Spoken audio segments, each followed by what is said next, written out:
Hello folks, Frankie Vitella here. We're gonna have a new dish today that we're gonna do, and it's a dish that I think gets a lot of bad reputation. A lot of people say they don't like meatloaf. Well, they like ground beef and they like hamburgers and they like meatballs, but they don't like meatloaf. Let me give a little shout out to Di Lorenzo. Best tomato pie in the world. You'd be hard pressed to ever find anything any better. They just got rated by Dave Portnoy. I think they got a 9.2, and they deserve every bit of it. They're great people. It was my first job. I was 15 years old. I would clean tables, wash trays, and peel garlic, basically. That was my job there. I would sit in booth 5, and that's what we did. The family's a great family. Sammy Amico, I worked for his grandfather, actually. He's now running the business. He's doing a phenomenal job. Him and they have a place at Robbinsville, New Jersey, and they also have one in Yardley, Pennsylvania. A shout out also to Matt Longo, who does a phenomenal job also. Just to show you the back here, and if you can see on the shirt there, it says air conditioning. They've been in business that long that there was not many businesses that had air conditioning when you went in there.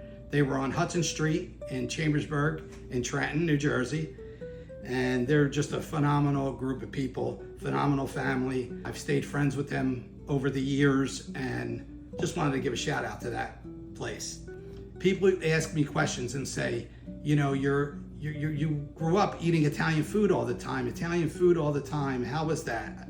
Well, it wasn't Italian food to us, it was food. And that was the food that they made, so that's just happened to be Italian food.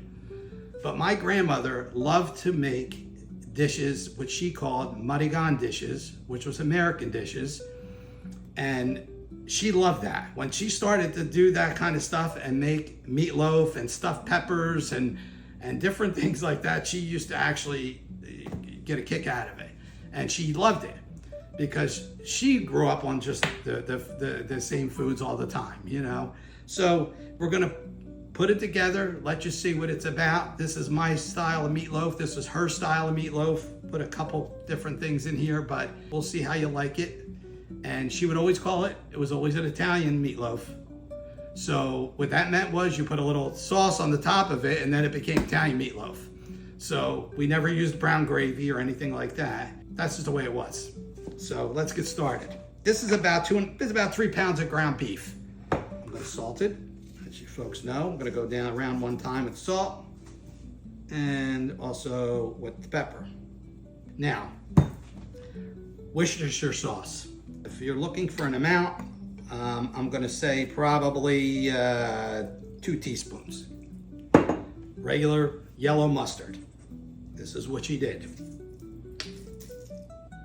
Put that, squirt around. I'm gonna say maybe 2 tablespoons of mustard, or you could just go around the bowl like I did. Also the ketchup, same thing. Go around once, go around twice. There's your ketchup. This is ground onion, ground sweet onion. I put it in my food processor, I put it in here. I like it in my meatloaf. I think it gives it a great flavor. Instead of using like garlic salt or garlic powder or onion powder, I just use this. And it also gives some moisture in there. And the same thing with a carrot. This is about 1.5 carrots that I put right in the food chopper, chopped it up, and I like it in there. Now I'm going to put in 2 eggs. 1, 2. Now the next thing is the breadcrumb. These are homemade breadcrumb, which you're gonna see in another video of how to make the homemade breadcrumb. In this breadcrumb is the ground bread. It's got Pecorino Romano cheese in here, parsley, and some garlic powder. That's what's in it. And we're gonna just mix all this up together, and then I'll show you where we're gonna go from here. Now I'm gonna take this, because this is a lot of stuff in here, because this is the way we did this also. We would just get everything, mix it a little bit, and then I'm gonna transfer it into this, because this is just the way we did it, because it just wasn't enough room to put the breadcrumb and everything in there. So we moved all this in here. Now the breadcrumb, I have about 2.5 cups, and I have about 3 pounds of ground beef. So as a rule, you want about 1 cup of breadcrumb to every pound of ground beef. that you're using. Just gonna mix all this around.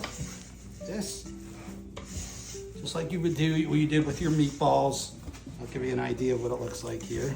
I'm just gonna keep moving, mixing. You wanna get it all nice and mixed in there. You wanna get everything off the bottom. There's no dry pockets, what I call dry pockets. You don't want none of that. Now we're gonna get our meat, and I'm gonna pretty much plop it in here. Now what I'm gonna do is I'm gonna form it. I'm gonna form this meat. So basically you're just gonna keep going like this. It'll keep tightening the meat so it'll be, it doesn't break up on you. And you just keep going like this. And you'll start to see it form into a nice football type product. And you'll get a feel for that it's nice and knotted together. All right, now what I do is, it seems like okay. Pretty much just gonna do this. Shape it. I don't like it too high because I want it to cook through real nice. So I try to make it as even as I can. I use a dish that you have a little room in. And also you can put a catch tray under here because the juice is gonna come out of here. You're gonna have oil on the bottom of it that we're gonna discard. But if you don't want the meat to hit that, you could put a little rack in there, you know? This is the way I like to do it. Okay, so this is the way we did it. We just go like this. Put this on it. And that's it. Now I'm gonna put a little bit of black pepper on the top of it. Okay. And then we're gonna stick this in the oven at 350 degrees covered. I'll let you know the exact time that I put it in and how much time you're gonna need for around three pounds of ground beef. But I'll get this in the oven and we'll get back to you. Okay, we're back. Here's our meatloaf.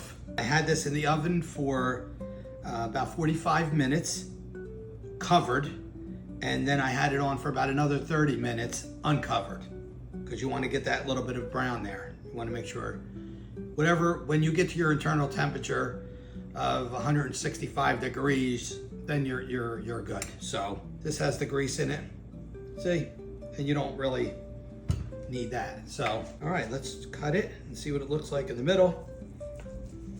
Show everybody. Let's make a couple slices. Now, we used to serve this with mashed potatoes and peas. And we used to get the mashed potato and get the peas and put them right inside the mashed potato, mix it all up. That's the way we did it. You can see all that. The carrot gives a little sweetness to it that I like. It's got the little onion in there. You can see the parsley and plus the seasoned breadcrumb. It makes it delicious. It really is a really good dish. I love it myself cold the next day in a sandwich on regular American white bread. We used to call it American bread, meaning it was regular sliced Stroman bread or something like that. And that's the way we did it. People have been asking about the homemade breadcrumbs. I'm gonna show everyone how to make the homemade breadcrumbs, how I use the hard bread and I make the whole thing together. So you keep an eye out for that on Wednesday. I'll finish cutting that. Good food, good memories. See you soon.